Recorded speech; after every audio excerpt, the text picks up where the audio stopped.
मूलं गुरुर्मूर्ति पूजामूलं गुरुपदं मन्त्रमूलं गुरुर्वाक्यं मोक्षमूलं गुरुकृपा मोक्षमूलं गुरुकृपा।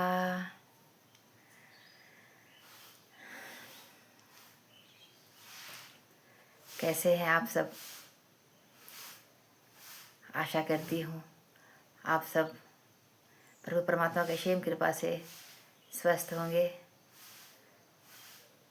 सुखपूर्वक जीवन व्यतीत कर रहे होंगे। आज फिर से नए वीडियो में ज्ञान भक्ति की बातों को लेकर प्रभु कृपा से उपस्थित हैं। आज रामचरितमानस के उत्तरकांड एक चौपाई से भाव रखने का प्रयास कर रहे हैं। चौपाई इस तरह: प्रथम ही कहूँ नाथ मत धीरा, सब ते दुर्लभ कवन शरीरा। रामचरितमानस के उत्तरकांड में गरुड़ जी महाराज काकभूषुंडी जी महाराज से पूछ रहे हैं कि हे प्रभु, हे दीर्घबुद्धि, आप जी बताइए कि सबसे दुर्लभ शरीर कौन सा है और सबसे उत्तम शरीर किसका है। काकभूषुंडी जी प्रश्न का उत्तर सुनकर बड़े खुश हुए और कहे, गरुड़ जी महाराज, आप जी बहुत अच्छा प्रश्न किए हो। ये जनमानस के लिए बड़ा ही शिक्षाप्रद है। इसको जो भी सुन लेगा उसे बात समझ आएगी कि जीवन, मनुष्य का तन प्रभु ने क्यों दिया है। तो बड़े सुंदर भाव से, क्योंकि दोनों राम जी के अनन्य भक्त हैं और बीच बीच में प्रश्न दोनों के बीच हुआ है सिर्फ और सिर्फ मानव के कल्याण के लिए, बड़े सुंदर भाव से कह रहे हैं काकभूषुंडी जी गरुड़ जी महाराज को। सुनिए प्रभु प्रेमी, सबसे दुर्लभ और उत्तम शरीर मनुष्य का है। मनुष्य का शरीर दुर्लभ उत्तम इसलिए है क्योंकि मनुष्य के शरीर में ही वो संसार रूपी भवसागर से पार हो सकता है, ज्ञान भक्ति को प्राप्त कर सकता है, मुक्ति का अधिकारी हो सकता है और प्रभु की सच्ची भक्ति करके अपना कल्याण कर सकता है। सिर्फ मनुष्य तन को ही प्राप्त है ये,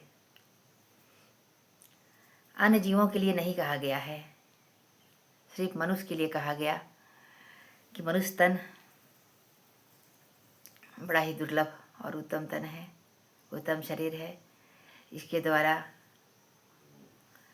प्रभु की भक्ति करके लोक सुखी पर लोक सुहेला किया जा सकता है।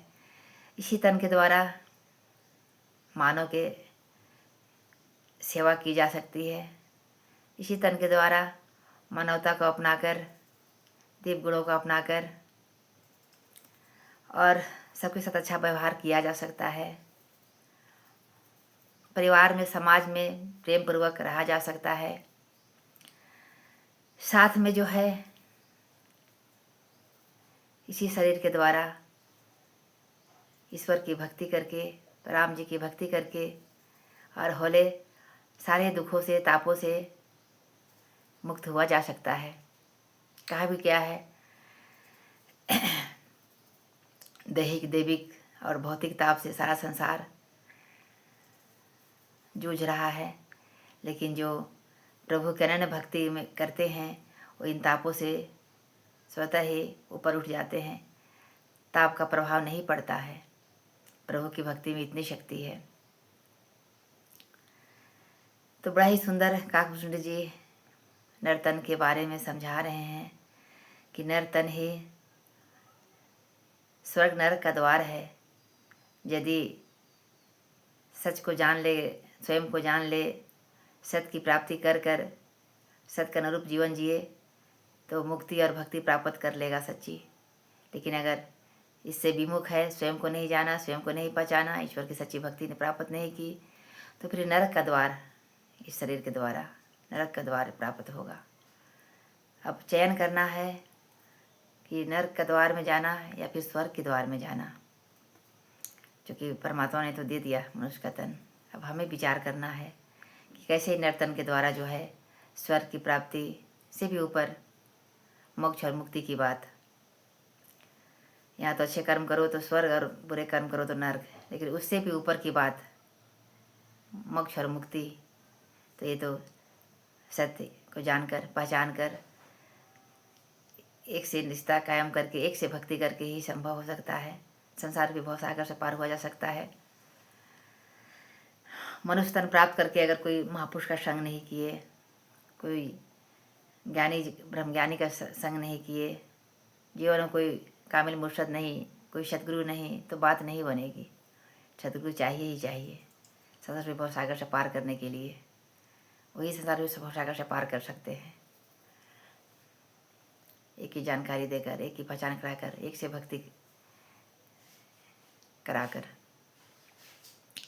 आओ, नर्तन मिला है, नर्तन के द्वारा ही हमें सच्ची भक्ति प्राप्त करनी है। तो इसके लिए भक्तों का संग, प्रेमियों का संग, ज्ञानियों का संग, संतों का संग जरूरी है। संतों के संग के बगैर ये जो जीवन मिला है इसको श्रेष्ठ नहीं किया जा सकता है और सफल भी नहीं किया जा सकता है। ये मनुष्य जीवन को सफल बनाने के लिए, श्रेष्ठ बनाने के लिए, उत्तम बनाने के लिए ही प्रभु की भक्ति जरूरी है। और प्रभु की भक्ति साधु के संग के द्वारा प्राप्त हो जाता है, क्योंकि साधु तो चलता फिरता तीर्थ होते हैं, जहाँ जाते हैं प्रभु का ही गुणगान करते हैं, प्रभु का ही जो है स्वगान करते हैं। और जो उनका संग कर लेता है, उनकी बातों को श्रवण करके इस पर चलता है, तो वो भी जो है वैसे गुणों को धारण कर लेता है। और वो भी जो है उसके जैसा जहाँ भी बैठे तो प्रभु का ही गुणगान करता है, फालतू बातें नहीं करता है। क्योंकि जो प्रभु प्रेमी होते हैं वो फालतू बातें नहीं समझते हैं कि ये किया जाए, फालतू बातों को ना किया जाए।